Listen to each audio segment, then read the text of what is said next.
लाहौर के इलाकों बरकी और वाल्टन में धमाके सुने गए। लोग घरों से बाहर निकल आए। रेस्क्यू और फायर टेंडर्स वाक़े की जगह पहुंच गए। गुजरांवाला में भारतीय ड्रोन मार गिराया गया। तबाह होने वाले भारतीय ड्रोन का मलबा नवाही गांव टोकसरियां के करीब खेतों से मिला। चकवाल में ढमन के इलाके में दिवालियां के करीब गिरने वाला ड्रोन का मलबा पुलिस ने कब्जे में ले लिया। घोटकी में ड्रोन गिरने का वाकया दाद लगारी थाने की हदूद में पेश आया। एसएसपी घोटकी के मुताबिक वाकये में 2 किसान जख्मी हुए, एक अस्पताल में चल बसा।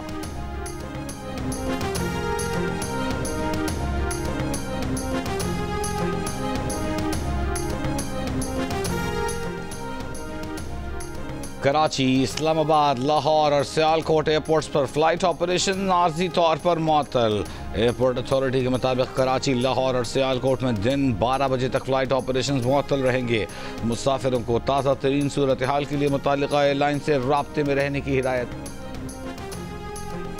पाकिस्तान और भारत के नेशनल सिक्योरिटी एडवाइजर्स के दरमियान राबिता। नायब वज़ीर-ए-आज़म इसहाक़ डार की तुर्क मीडिया को इंटरव्यू में तस्दीक। भारतीय जारहियत को नाकाबिल मुआफ़ी करार दे दिया। कहा, भारत ने पाकिस्तान के खिलाफ जंगी इक़दाम किया है, इसलिए पाकिस्तान मुनासिब जवाब देने का हक रखता है। भारत ने जो फाश गलती की उसका खमियाजा भारत को जरूर भुगतना होगा। वज़ीर-ए-आज़म शहबाज शरीफ का 2 टूक पैगाम। कौम से खिताब में कहा कि भारतीय जारहियत पर हमारे शाहीनों ने फ़ज़ाओं में तूफ़ान बर्पा कर दिया। जो तैयारे भारत का गुरूर थे वो अब राख और निशाने इबरत बन चुके हैं। हमारे शाहीनों ने ऐसी ज़रब लगाई जिसका ज़ख्म वक्त का मरहम भी नहीं भर सकेगा। तुर्किया का हर सतह पर पाकिस्तान की हिमायत जारी रखने का आज़म। वज़ीर-ए-आज़म शहबाज शरीफ का इज़हार यकजहती पर तुर्क सदर रजब तैयब एर्दोगान से इज़हार तशक्कुर। शहबाज शरीफ ने कहा कि तुर्क सदर को भारतीय हमले की तफसीलात से आगाह किया है। पाकिस्तान का मौक़िफ़ वाज़ेह है कि हम अमन चाहते हैं मगर कमज़ोरी नहीं दिखाएंगे। तुर्किया की ख़ित्ते में अमन और इस्तेहकाम की कोशिशें काबिल तहसीन हैं। अमरीकी सदर ट्रंप ने पाकिस्तान और भारत के दरमियान अमन के क़याम में मदद की पेशकश कर दी। कहा, वो चाहते हैं कि दोनों मुल्कों में मामलात संभल जाएं। पाकिस्तान और भारत ने एक दूसरे को जवाब दे दिया है तो अब वो रुक सकते हैं।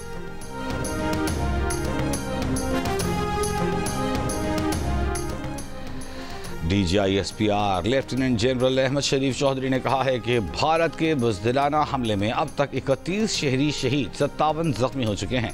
भारत से मासूम शहरियों के खून के हर कतरे का हिसाब लेंगे। पाकिस्तान ने भारतीय जारहियत में सिर्फ दिफा में कार्रवाई की, बुज़दिल दुश्मन की तरह शहरियों को निशाना नहीं बनाया। वज़ीर दिफा ख्वाजा आसिफ ने कहा है कि भारत ने कल दिन में भी कुछ शहरों को निशाना बनाने की कोशिश की। हमें भारत का हिसाब चुकाना पड़ेगा। प्रोग्राम आज शाहज़ेब खानज़ादा के साथ में गुफ्तगू। अमरीकी मीडिया को इंटरव्यू में ख्वाजा आसिफ ने कहा कि पाक भारत कशीदगी कम करने के लिए अमरीका की जानिब से मज़ीद इक़दामात का खैर मक़दम किया जाएगा।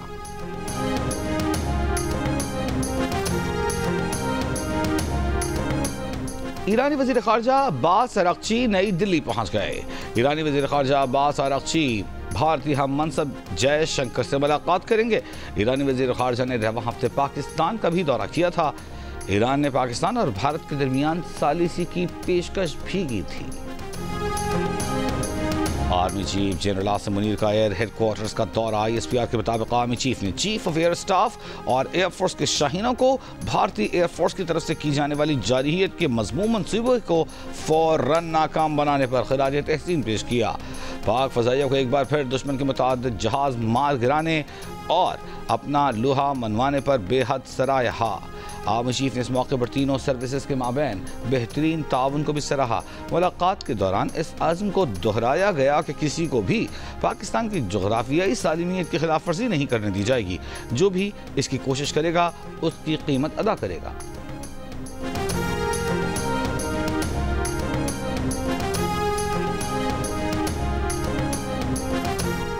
रफ़ाल तैयारे बनाने वाले मुल्क फ्रांस ने पाक फ़ज़ाइया की जानिब से भारतीय रफ़ाल तैयारा मार गिराने की तस्दीक कर दी।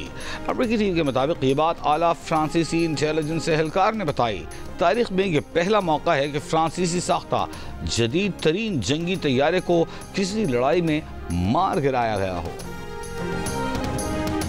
बरतानिया के वज़ीर ख़ारजा डेविड लैमी का पाक भारत कशीदगी पर इजहार तशवीश, दोनों मुल्कों से तहम्मुल का मुज़ाहिरा करने और बराह रास्त बातचीत शुरू करके सिफारती हल निकालने पर जोर। ब्रिटिश पाकिस्तानी अरकान पार्लियामेंट नाज शाह, ताहिर अली, अयूब खान, यास्मीन कुरैशी और इमरान हुसैन का भी खिताब। कई अरकान ने जोर दिया कि पाकिस्तान और भारत के दरमियान कशीदगी मुस्तकिल ख़त्म करने के लिए बरतानवी हुकूमत मसला कश्मीर हल कराए।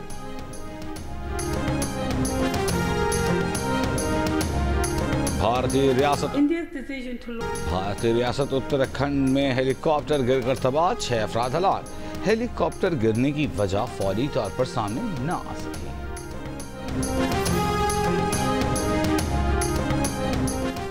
तर्जमान IMF ने कहा है कि तौसीई फंड सहूलत के जरिए पाकिस्तान के मुआशी प्रोग्राम की हिमायत करते हैं। पाकिस्तान के फंडिंग जायजे पर एग्जीक्यूटिव बोर्ड का इजलास 9 मई को तय हुआ है। भारत और पाकिस्तान के दरमियान पुरअमन हल कशीदगी में कमी की उम्मीद है। टू शेयर और आप हमारे साथ ही रहिएगा। पाकिस्तान स्टॉक एक्सचेंज में कारोबार का मुस्बत आगाज हुआ है। पाकिस्तान स्टॉक जंग का दूसरा रोज है और पाकिस्तान स्टॉक एक्सचेंज में मुस्बत आगाज हुआ है। 1400 से ज़ायद पॉइंट्स का इजाफा रिकॉर्ड किया गया है। इससे कबल कल हमने देखा था कि मंदी देखी गई मंडी में और उतार चढ़ाव का सिलसिला जारी रहा, लेकिन आज जाहिर है इट्स अ न्यू डे और market is recovering. Market has recovered. Definitely it's a good news right at the beginning market started recovering yesterday as well. Are we still on high alert? आप समझेंगे कि the nation, the armed forces, we are still on high alert? बहुत बहुत शुक्रिया, आपका सुबह बखैर। बिल्कुल देखिए, सिचुएशन बिल्कुल भी नॉर्मलाइज नहीं हुई और इसका आज सुबह के अगर वाकई आप देखें तो जो भारतीय जासूसी ड्रोन्स फौज पाकिस्तान ने उसको इंटरसेप्ट किया और जिस तरह उनके रेडार पे वो आए, उनको शूट डाउन किया और ये रिपोर्ट्स मीडिया में भी अब तो आ चुकी हैं तमाम मामला। तो जाहिर बात है इस तमाम तर सिचुएशन को अभी देखा जा रहा है, असेस किया जा रहा है। इन दैट वेरी मोमेंट जो भारत ने किया कल रात और उससे पहले तो उस तमाम तर वाक़े पे, उस तमाम तर मामले पे हमारी अफवाज पाकिस्तान ने मुंह तोड़ जवाब दिया। लेकिन पाकिस्तान का जो राइट टू सेल्फ डिफेंस है, जो बैनुल अक़वामी क़वानीन के नीचे भी है, वो राइट जो है वो रिजर्व रखता है और बिफिटिंग मैनर में अपने वक्त का जो तयन होगा, जगह का तयन होगा, वो पाकिस्तान करेगा। और पाकिस्तान के पास ये पूरा हक है, पाकिस्तान उसका जवाब दे। जो अनप्रोवोक्ड अटैक किया है इंडिया ने और सिविलियंस के ऊपर, बच्चे हैं उसमें, ख़वातीन हैं उसमें, बुजुर्ग हैं और सिविलियन एरियाज हैं, जो इमेजिनरी उन्होंने दहशत गर्दों की शायद अपने तय ही डिसाइड कर लिया कि ये कोई अमाजगाहें हैं, ट्रेनिंग कैंप्स हैं, ना तो इन्वेस्टिगेशन हुई किसी पहलगाम के वाक़े पे, ना कोई कोऑपरेशन हुई और पाकिस्तान के ऊपर इल्ज़ाम लगा दिया। तो आई थिंक इंटरनेशनल कम्युनिटी को भी देखना चाहिए और अब जो है वो पाकिस्तान की जो है चाह रहा है कि पाकिस्तान उसके साथ जो है वो कोऑपरेट करे और फर्दर कोई एक्शन ना ले। तो ऐसा नहीं हो सकता। नहीं तो बैरिस्टर साहब, हमें क्या सेंस मिल रही है? हमें कल राना सना साहब के बयान से ये सेंस मिली कि अगर भारत कुछ नहीं करेगा तो हम भी जिम्मेदार मुल्क होने का सबूत देंगे। फिर हमें DG ISPR के बयान से ये लगा, उनकी जो प्रेसर थी उसमें उन्होंने कहा कि अब हम जगह और वक्त का तयन करेंगे। ख्वाजा आसिफ ने फ्लोर ऑफ द हाउस पे ये कहा कि हमारे 31 शहरी शहीद हुए हैं, 57 हमारे लोग 56 जख्मी हैं, अभी हमने हिसाब बराबर करना है। सो हमें ज़रा कंफ्यूजन थी, हम आपसे क्लैरिटी चाहते हैं। और इस्लामाबाद शहर और गिरदनवाह में मूसलाधार बारिश, लाहौर के मुख्तलिफ इलाकों में कहीं हल्की कहीं तेज़ बारिश, हाफिजाबाद शहर और गिरदनवाह में हवाओं के बादल बरसे। आज़ाद कश्मीर के इलाके भिमभर और गिरदनवाह में गरज चमक के साथ बारिश। महकमा मौसमियात की पंजाब, खैबर पख्तूनख्वा, बलूचिस्तान और सिंध में बाज़ एक मकामात पर मूसलाधार बारिशों और ज़ालाबारी की पेशगोई।